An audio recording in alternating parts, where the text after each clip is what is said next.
This podcast is supported by FX's English Teacher. Last year's critically acclaimed series returns to follow Evan, Gwen, and Marky as they vie for their students' divided attention. See why Cosmopolitan called its premiere season a masterclass of comedy, while Glamour raved it's the year's funniest and most heartwarming new comedy series. FX's English Teacher, all new Thursdays on FX. All episodes now streaming on Hulu.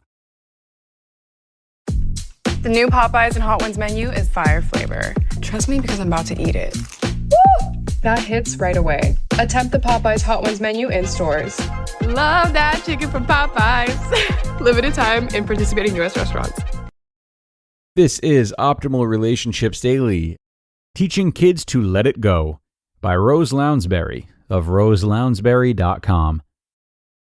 I hope I'm not the only mom in the world whose kids have already started talking, in rather surprising detail for this time of year, about what they'd like for Christmas. These discussions always spark a small sense of panic in me as I picture the invasion of new toys into my home. Now, of course, I want my kids to have presents, but the holidays are tough for minimalist-minded me, stuck between my goal of a clutter-free home and my desire to see my kids' faces light up on Christmas morning. Yes, we've talked about the real meaning of the holiday. No, it hasn't sunk in. When asked their favorite part about Christmas, my kids invariably answer, presents. Perhaps it's being 5 years old, perhaps it's being American, perhaps it's the elf on the shelf and Santa myths that I am fully responsible for bringing into our home. But my kids are stuck on presents. Let me be clear. Presents aren't bad. Presents are good. But too many presents equals crazy town, and I can't live in crazy town. My past solution has always been to surreptitiously spirit away the excess, outgrown toys to make room for the new ones. However, my kids are getting wise to my act. I am forced to answer questions like, where's my other magnet doll? And where's my snake? With, I don't know, which is a big fat lie. I bought those toys a one-way ticket to the Goodwill. The hypocrisy of trying to teach my kids good values while simultaneously lying to their faces, it's catching up with me. It's time to teach them the valuable lesson of letting go. The thing is, I don't really know how. Letting go of things I no longer need was a lesson I learned as an adult. I'm not exactly sure how to teach it to a child. My fear is that it will backfire and make my kids hold more tightly to their stuff.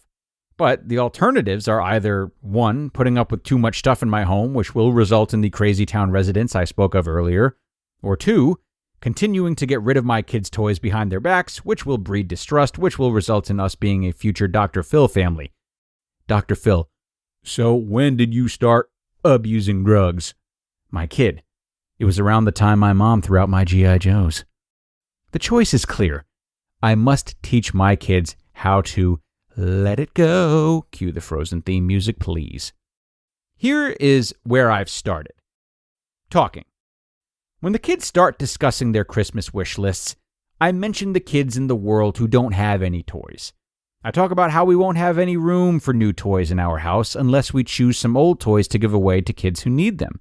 Funny thing, when I first mentioned this, my kids immediately headed to the toy box to pick out unwanted toys. I would like to think that this was because they really felt bad for those needy kids, but I realize it was because they wanted sufficient room for the new stuff. Oh well, I'll start with selfish practicality and work my way toward generosity. Once we filled a box or two, I want my kids to accompany me to the homeless shelter to drop off the toys. If they see their items being given to others in need, maybe they will realize that giving away toys is a good thing, and not just because it makes more room in our house. Finally, as we get closer to the holidays, I plan to let them pick some larger items to sell. I will let them keep the money, which I'm hoping will be a motivator. And in the end, I may have to break down and do some Grinch-like scrounging through the toy stash to get rid of the things I know they won't miss, but also won't part with willingly. But at least they will have had some experience letting it go first. And that is a start. Another good idea for helping older kids let go of things comes from my sister-in-law, Gabby. When her girls' bedroom became too cluttered, she let them each make a list of 10 things they wanted to keep in their room. Everything else had to find a new home. Granted, my clever niece Willa listed 20 pieces of clutter as one of her 10 things, but hey, Gabby said that this was still progress. Gabby said the best part was how proud her girls were of their open, organized room after they were done. Armed with my plan of teaching my kids to let go of their unwanted toys, I am looking forward to a holiday season without my usual clutter panic. And by the way, I sincerely apologize for even mentioning the H word this early in the year. Don't worry, you still have plenty of time to bake those gingerbread men and hang your stocking with care. I wish all of you a clutter-free start to the holiday season too. You just listened to the post titled, Teaching Kids to Let It Go by Rose Lounsbury of roselounsbury.com. At Sierra, discover top workout gear at incredible prices, which might lead to another discovery. Your headphones haven't been connected this whole time. Awkward. Discover top brands at unexpectedly low prices. Sierra, let's get moving. When did making plans get this complicated? It's time to streamline with WhatsApp, the secure messaging app that brings the whole group together. Use polls to settle dinner plans. Send event invites and pin messages so no one forgets Mom's 60th. And never miss a meme or milestone. All protected with end-to-end encryption. It's time for WhatsApp. Message privately with everyone. Learn more at whatsapp.com. And thanks a lot to Rose for sharing today and kicking off our parenting leg of the week. She definitely has some good tricks here that I think could cause even the stingiest of children to budge.